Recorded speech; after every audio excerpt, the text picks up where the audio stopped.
ഇറാനെ ചെറുക്കാൻ കോടികൾ മുടക്കുന്ന അമേരിക്കൻ പ്രസിഡന്റ് ഡൊണാൾഡ് ട്രംപിന് തിരിച്ചടി കിട്ടിയത് ഇറാന്റെ വില കുറഞ്ഞ ഡ്രോണിൽ നിന്നാണ്. ആക്രമണത്തിന് ശേഷം തിരികെ വരാത്ത വൺ സൈഡ് ഡ്രോണാണ് അമേരിക്കയുടെ ചിറകരിഞ്ഞത്. ഖത്തറിലെ അൽഖോറിൽ US സ്പേസ് ഫോഴ്സിന്റെ അത്യാധുനിക NFPS 132 ballistic missile early warning radar സംവിധാനമാണ് ഇറാൻ തകർത്തത്. $110 കോടി, ഏകദേശം 10,000 കോടിയോളം രൂപ വിലമതിക്കുന്ന US റഡാറാണ് ചെറിയ ഡ്രോൺ ഉപയോഗിച്ചുള്ള ആക്രമണം കൊണ്ട് തകർന്നില്ലാതായത്.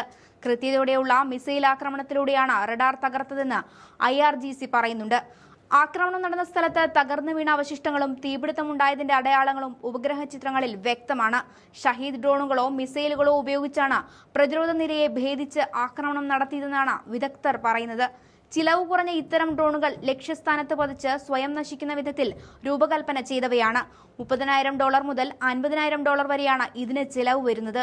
ഇത്തരത്തിൽ ആയിരക്കണക്കിന് ഡ്രോണുകളാണ് ഇറാൻ നിർമ്മിച്ചത്. എന്നാൽ ഇവയെ പ്രതിരോധിക്കാൻ US കോടിക്കണക്കിന് രൂപ ചെലവഴിക്കേണ്ടി വരുന്നതായും റിപ്പോർട്ടിൽ പറയുന്നുണ്ട്. അൽ ഉദൈദ് എയർബേസിന് വടക്ക് ഭാഗത്തായി സ്ഥിതി ചെയ്യുന്ന ഈ കേന്ദ്രത്തിൽ കഴിഞ്ഞ ശനിയാഴ്ചയോടെയാണ് ആക്രമണം നടന്നതെന്ന് റിപ്പോർട്ടുകൾ സൂചിപ്പിക്കുന്നു. അവർ കണ്ണുകൾ ചൂഴ്ന്നെടുത്തു എന്നാണ് റഡാർ തകർത്തതിനെക്കുറിച്ച് മുൻ പെന്റഗൺ ഉപദേഷ്ടാവായ വിരമിച്ച US ആർമി കേണൽ ഡഗ്ലസ് മഗ്രീൻ പറഞ്ഞത്. അനന്തരഫലം വലുതായിരിക്കുമെന്നും അദ്ദേഹം കൂട്ടിച്ചേർത്തിരുന്നു.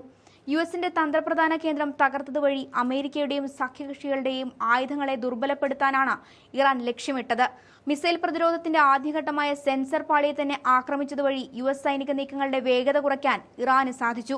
മേഖലയിലെ മിസൈൽ പ്രതിരോധ സംവിധാനത്തിന്റെ നട്ടെല്ലെന്നാണ് സൈനിക വിദഗ്ധർ റഡാറിനെ വിശേഷിപ്പിക്കുന്നത്. അയൽ രാജ്യങ്ങളുടെ ഉൾപ്രദേശങ്ങളിൽ നിന്ന് തൊടുത്തുവിടുന്ന ബാലിസ്റ്റിക് മിസൈലുകളെ പോലും വിക്ഷേപണ സമയത്ത് തന്നെ തിരിച്ചറിയാൻ കഴിയുന്ന 5000 കിലോമീറ്റർ പരിധിയാണ് ഇതിനുള്ളത്.